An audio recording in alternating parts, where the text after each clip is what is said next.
हम पढ़ रहे थे विश्व इतिहास के बारे में। विश्व इतिहास में भी हम उन घटनाओं की बात कर रहे थे जो कि दो महाविश्व युद्धों के बीच में घटी थी, जो कि समय था 1919 से लेकर 1939 तक।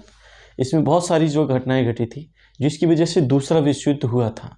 बहुत बड़े रीजन्स थे जिनकी वजह से दूसरा विश्व युद्ध हुआ था। इस बीच में जो भी घटनाएं घटी थी वो बहुत बड़ा कारण थी द्वितीय विश्व युद्ध का। तो इसमें और एक चीज़ और देख लेते हैं, इटली में फांसीवाद। ये इसी समय पर आया था, इन दोनों के बीच के टाइम में। इटली में जो फांसीवाद था वो बेनिटो मुसोलिनी के शासनकाल में आया था और उन्हीं की वजह से ये आया था। अब ये फांसीवाद क्या होता है? फांसीवाद होता है निरंकुशवाद। निरंकुश शासन को ही फांसीवाद कहा जाता है।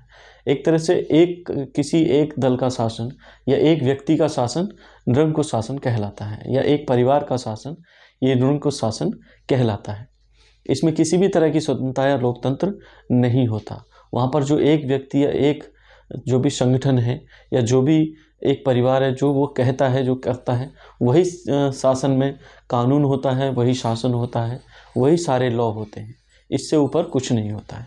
तो आज देख लेते हैं फांसीवाद इटली में। अब फांसीवाद जो इटली में आया था उसके क्या क्या सिद्धांत थे। सिद्धांतों से पहले एक चीज़ और जान लेते हैं कि इस शब्द का अर्थ क्या है।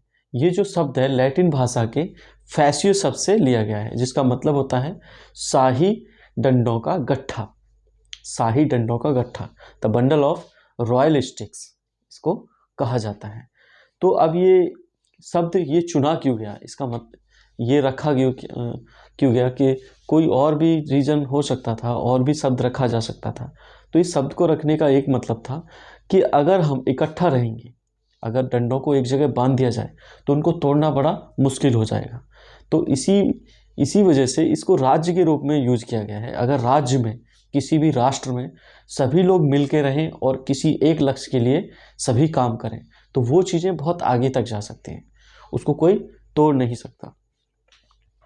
तो इसको रखने का यही मतलब था कि हम एकता की शक्ति दिखाना चाहते थे कि मुसोलिनी जो भी इटली था उसमें कितनी एकता होने के बाद हम कहाँ तक पहुँच सकते हैं, उसको वो दिखाना चाहते थे। और वो अपना बदला लेना चाहते थे, जो कि मित्र राष्ट्रों ने उनके साथ जो भी गलत किया था उसका बदला वो लेना चाहते थे।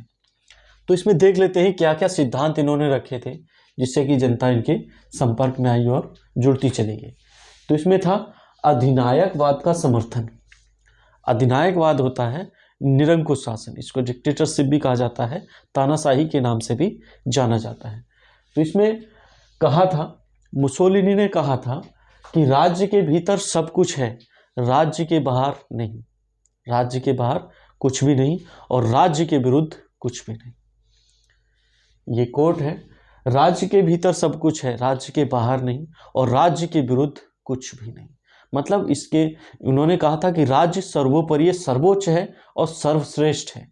राज्य के लिए लोगों को कुर्बान किया जा सकता है, लेकिन लोगों के लिए राज्य को कुर्बान नहीं किया जा सकता। मतलब राज्य का अस्तित्व है तो लोगों का अस्तित्व है, राज्य नहीं तो इंसान भी नहीं। मतलब राज्य को सबसे ऊपर माना था और उसको राज्य को चलाने वाला जो इंसान था वो भी सबसे ऊपर हो गया। मतलब मुसोलिनी सबसे ऊपर। आगे क्या है इसमें जनतंत्र का विरोध।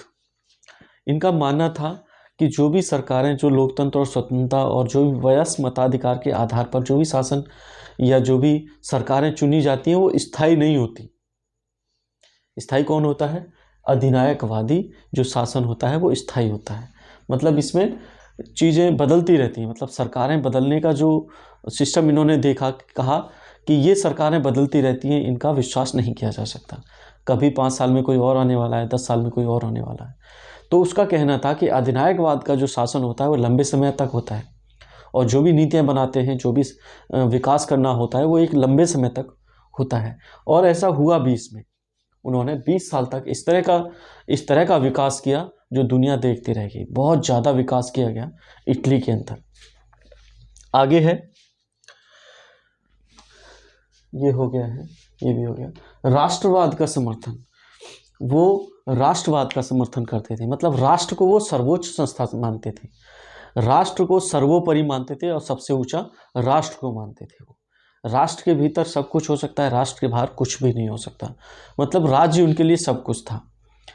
राज्य में रहकर ही इंसान विकास कर सकता है। राज्य से बाहर जाने की कोशिश करेगा तो उसको कोई फायदा नहीं होने वाला है। तो राज्य उनकी नज़रों में, उनके सिद्धांतों में सबसे ऊपर था।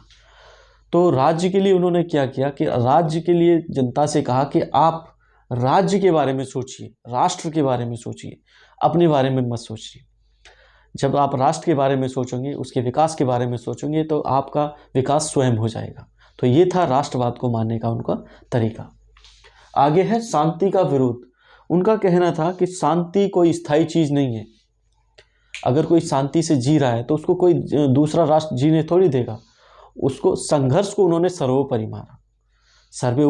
सबसे ऊपर उन्होंने संघर्ष को माना। जब तक आप संघर्ष करते रहोगे, आप जिंदा रहोगे। जैसे ही आप शांति की खोज में चले गए तो आपको कोई ना कोई निपटा डालेगा। तो ये था उनका शांति के लिए विरोध का तरीका। उनका अगला पॉइंट था युद्ध का समर्थन। वो युद्ध का समर्थन करते थे। उनका मानना था इतिहास में बिना रक्त बहाए कुछ भी हासिल नहीं किया जा सकता। जिस प्रकार नारी के लिए मातृत्व आवश्यक है, उसी प्रकार पुरुष के लिए युद्ध आवश्यक है। उन्होंने युद्ध को इतना आवश्यक बताया था कि वो इसको पूरी तरह से समर्थन करते थे, युद्ध को। ये था उनका विचार और ये था उनका सिद्धांत।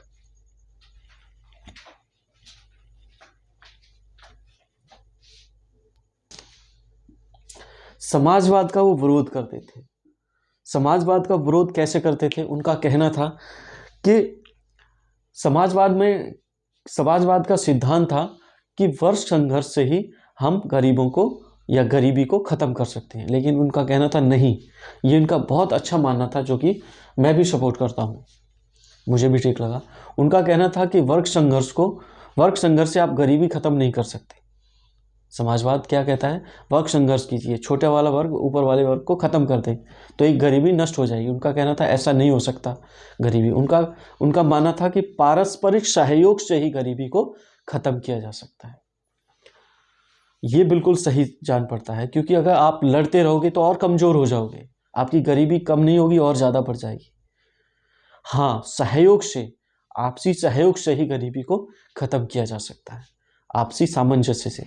जो उनका विचार बिल्कुल सही जान पड़ता है। आगे, वो एक राजनीतिक दल और एक नेता का समर्थन करते थे। वो विपक्ष के लिए कोई जगह नहीं थी उनके दिमाग में या उनके शासन में। और वो एक नेता का ही समर्थन करते थे। वो दूसरे नेता का भी समर्थन नहीं करते थे कि उसके सामने कोई खड़ा हो पाए। वो एकता पे और एक व्यक्ति पे, एक दल पे विश्वास करते थे।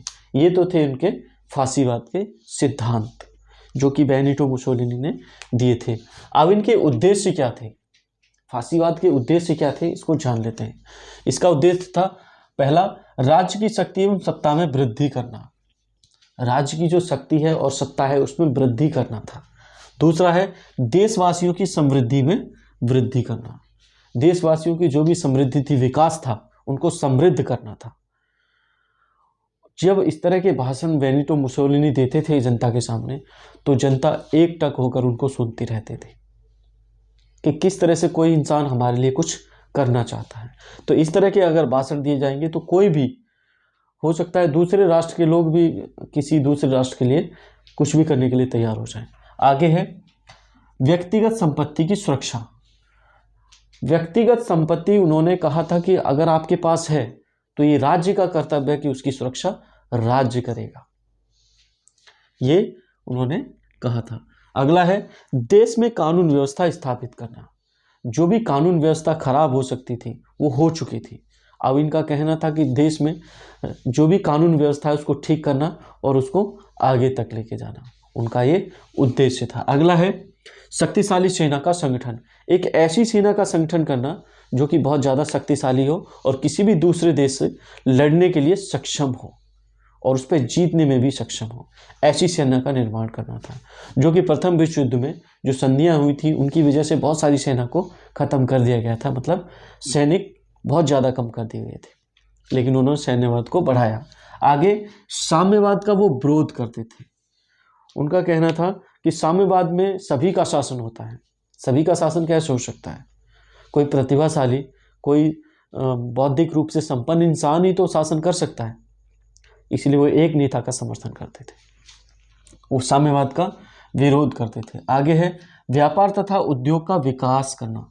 उनका उद्देश्य था व्यापार तथा उद्योग धंधों का विकास करना। जब व्यापार और उद्योग धंधे का विकास होगा तो लोगों की समृद्धि अपने आप आएगी, लोगों का विकास अपने आप होने लगेगा और जो आप चाहते हैं तो वो भी होना स्टार्ट हो जाएगा।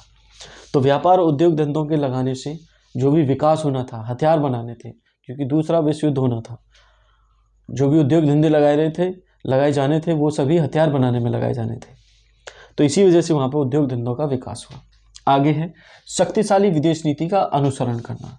वो शक्तिशाली विदेश नीति का अनुसरण करने का भी उनका एक बहुत बड़ा उद्देश्य था। इस तरह की विदेश नीति अपनाना जिससे कि राष्ट्र का हित हो, ये नहीं कि दूसरे अपने हित के लिए कुछ भी कर रहे हैं, ऐसा नहीं हो सकता था। उनका उद्देश्य था कि ऐसे लोगों से संपर्क बढ़ाया जाए जो आप जैसे हों, जो बदले की भावना रखते हों, जो जलील हो गए हों, जो कि दूसरों से बदला लेना चाहते हों, जैसे कि ब्रिटेन और फ्रांस से बदला लेना चाहते थे इटली और जर्मनी। तो वो इस तरह की नीतियों का अनुसरण करना चाहते थे, इस तरह की विदेश नीति बनाना चाहते थे जिससे कि उनका जो भी चाहते थे, जो भी बदला था वो पूरा हो सके उनका। तो ये थे उनके प्रमुख उद्देश्य जो कि बहुत ज़्यादा जरूरी थे। अब हम देखते हैं अगला टॉपिक। आज के लिए इतना ही।